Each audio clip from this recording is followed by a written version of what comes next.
बिस्मिल्लाहिर्रहमानिर्रहीम।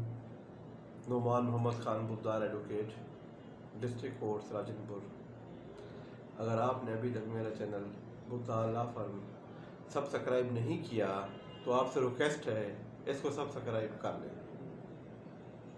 आज जो इन्फॉर्मेशन हम आपके साथ शेयर करने वाले हैं वो कुछ इस तरीके से है कि अमूमन बच्चों की कस्टडी माँ के पास रहती है, लेकिन ये जो बाप है वो चाह रहा होता है कि वो बच्चों से मुलाकात करे या बच्चों की कस्टडी उसे मिल जाए।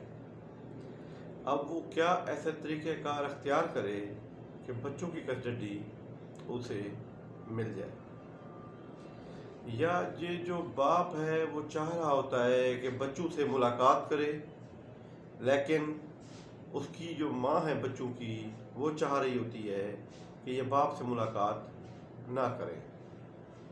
हत्ता कि बाप बच्चों की जो मेंटेनेंस का ख़र्चा है, जो माहाना उसकी वेलफेयर का ख़र्चा है, वो भी प्रॉपरली दे रहा होता है। उसके बावजूद भी उसको बच्चों की मेंटेनेंस के बावजूद, देने के बावजूद उसको बच्चों से मुलाकात का हक़ नहीं मिल रहा होता, उससे बच्चे नहीं मिलने दिए जा रहे होते, तो वो क्या करे? तो उसको चाहिए कि वो गार्डियन एक्ट के सेक्शन 25 के तहत कोर्ट में एक केस फाइल करे कि उसको बच्चों की कस्टडी दी जाए। देखें, ऐसा नहीं है कि वो बाप जो है वो कोर्ट में आएगा और बच्चों की कस्टडी उसे मिल जाएगी। बाप को कुछ ग्राउंड्स बताने होंगे कि ये ग्राउंड्स हैं जिनकी बुनियाद पर वो चाह रहा है कि बच्चे जो हैं वो उसको मिल जाए। उन कोर्ट्स उन ग्राउंड्स की बुनियाद पे आगे फैसला देगी या केस को डिसाइड करेगी। जो ही बाप गार्डियन एक्ट के सेक्शन 25 के तहत बच्चों की कस्टडी के लिए एप्लीकेशन दे तो उसको चाहिए कि गार्डियन एक्ट के सेक्शन 12 के तहत बच्चों की टेम्परेरी कस्टडी की एप्लीकेशन भी दे दे, क्योंकि सेक्शन 25 के तहत जो उसने एप्लीकेशन दी है वो तो डिसाइड होगी काफ़ी दिनों के बाद, 6 महीने के बाद, साल के बाद। जब तक उसको अगर उसकी एप्लीकेशन अप्रूव हो जाती है 12 की तो उसको बच्चों की टेम्परेरी कस्टडी मिल जाएगी। अमूमन बच्चों की कस्टडी जो है वो माँ के पास होती है। अब ये अदालत देखेगी कि अगर बच्चों की सही परवरिश बाप कर सकता है तो वो पॉसिबली तौर पर टेम्परेरी कस्टडी बाप को दे सकती है। अगर अदालत को ये लगता है कि टेम्परेरी कस्टडी माँ के पास होनी चाहिए तो वो माँ को दे देगी। इसका मतलब ये हुआ कि जो सेक्शन 12 के तहत हमने टेम्परेरी कस्टडी की एप्लीकेशन दी थी वो अदालत एक्सेप्ट भी कर सकती है और वो अदालत रिजेक्ट भी कर सकती है। अब एक और बात, जो ही वो सेक्शन 25 के तहत बच्चों की कस्टडी की एप्लीकेशन दे, साथ साथ वो विजिटेशन राइट की भी एप्लीकेशन दे दे कि उसको बच्चों से मुलाकात कराई जाए। जब वो बच्चों से मुलाकात के लिए एप्लीकेशन देगा तो अदालत ये देखेगी क्या ये बंदा प्रॉपरली अपने बच्चों का खर्चा अदा कर रहा है, उनकी मेंटेनेंस दे रहा है। अगर वो मेंटेनेंस दे रहा है तो ये बोनाफाइड इंटेंशन उसकी मैटर होगी और इससे उसको उसका विजिटेशन हक इंशाअल्लाह मिल जाएगा। अब बात आ गई बच्चों की परमानेंट कस्टडी के बारे में। ये ऐसा नहीं है कि हस्बैंड ने एप्लीकेशन दी और कोर्ट ने कस्टडी दे दी, नहीं।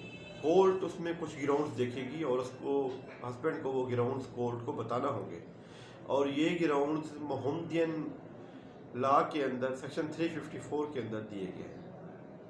उसमें पहला ग्राउंड ये है कि अगर तलाक के बाद लड़की की दूसरी शादी हो जाती है और जो बच्चे हैं उन बच्चों में लड़की भी है, और वो जो लड़की है वो अपने नए बाप के साथ जिसके साथ उसकी शादी हुई है उसकी माँ की, वो उनके लिए अजनबी है, वो लड़की के लिए वो दूसरा बाप नामहरम है, तो ऐसे केसेस के अंदर जो कस्टडी है वो बाप को मिल सकती है। दूसरा ग्राउंड, कोर्ट जो मेन चीज़ देखेगी वो बच्चों की वेलफेयर देखेगी, माइनर्स की वेलफेयर देखेगी कि माइनर की जो वेलफेयर है वो बाप अच्छे तरीके से कर सकता है या माँ अच्छे तरीके से कर सकती है। तो जो मेन इशू होगा, जो मेन इशू देखेगी, जो मेन चीज़ देखेगी वो वेलफेयर ऑफ द माइनर्स देखेगी। अगर कोर्ट को ये लगता है कि बाप अच्छी परवरिश कर सकता है या माइनर्स की वेलफेयर जो है वो बाप के अंदर है, तो वो बच्चों को बाप के हवाले कर देगी।